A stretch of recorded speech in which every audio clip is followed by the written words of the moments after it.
करता है, ये लोग हमसे परेशान नजर आते हैं।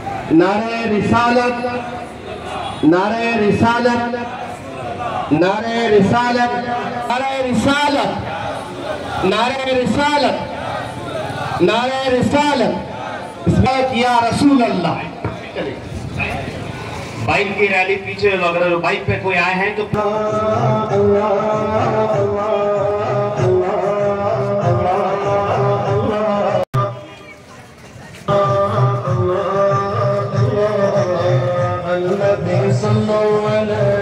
तकबीर, नारे तकबीर, अल्लाहू अकबर, रिसालत रसूलुल्लाह, रिसालत रसूलुल्लाह।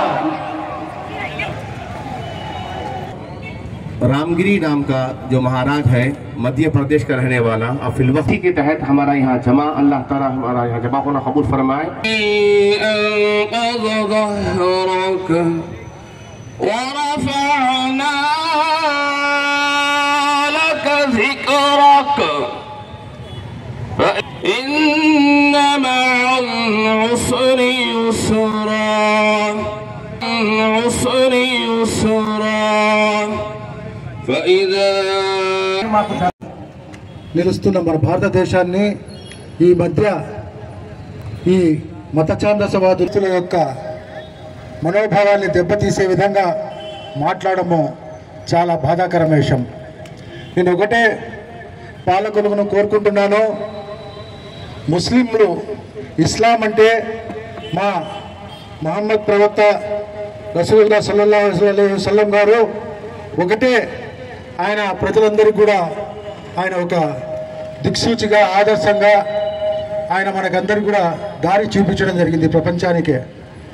అటువంటి దారి చూపించిన మా మహమ్మద్ ప్రవక్త గురించి అనుచిత వ్యాఖ్యలు చేసినటువంటి రామ్గిరి అని చెప్పే బాబా అతన్ని ఉరిశిక్ష వేసినా కూడా తక్కువ అని చెప్పి నేను సందర్భంగా గుర్తు చేస్తున్నాను.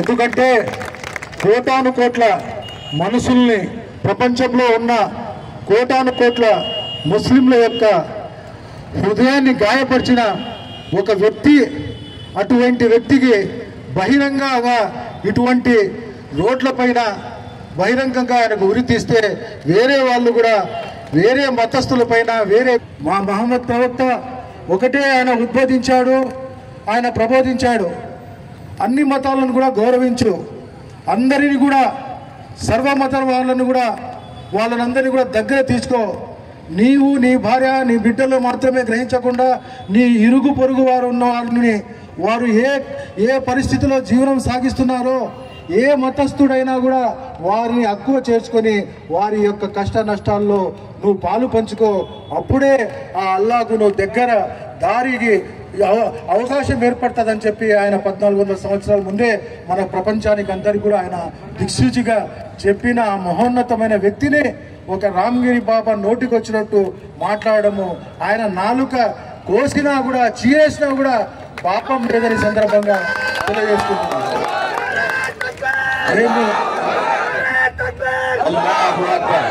మేమంతా ఒకటే కోరుకుంటాము, ఖురాను, భగవద్గీత, బైబిల్ ఒకటే ప్రబోధిస్తుంది. ఎక్కడ కూడా ఒకరిని ఒకరి దూషించుకోండి, ఒకరి గౌరవాలని మనోభావాలని దెబ్బ కొట్టండి ఎక్కడ కూడా ఏ గ్రంథం కూడా చెప్పడం లే. కానీ ఈరోజు మన భారతదేశంలో బాగా ఒక పూల బొకే మాదిరిగా ఉన్న ఒక గుల్దస్తా లాంటి దేశాన్ని ముక్కలు చెక్కాలు చేయాలని చెప్పి ఈ రామ్గిరి బాబా లాంటి వాళ్ళు ప్రయత్నాలు చేయడము, వాళ్ళు ఎటువంటి పరిస్థితుల్లో కూడా కాలేరు. మేమంతా కూడా గంటాపదంగా తిప్పి కొట్టాము. నేను ఒకటే చెప్తాను, మేము దేనికైనా సహిస్తాం. మమ్మల్ని వచ్చేసి మా మీద మీకు కోపం ఉంటే, మా మీద ఈర్ష, అసూయ, ద్వేషం ఉంటే మా శరీరాన్ని ముక్కలు చెక్కలు చేయండి, కానీ మా మహమ్మద్ ప్రవక్త గురించి ఒక్క పల్లెత్తు మాట అన్నా కూడా మేము సహించము. వారి యొక్క ప్రాణాలు తీసేదానికి కూడా ఎటువంటి ప్రాణ త్యాగాలు కూడా మేము సిద్ధంగా ఉన్నామని చెప్పి ఈ సందర్భంగా హెచ్చరిస్తున్నాను.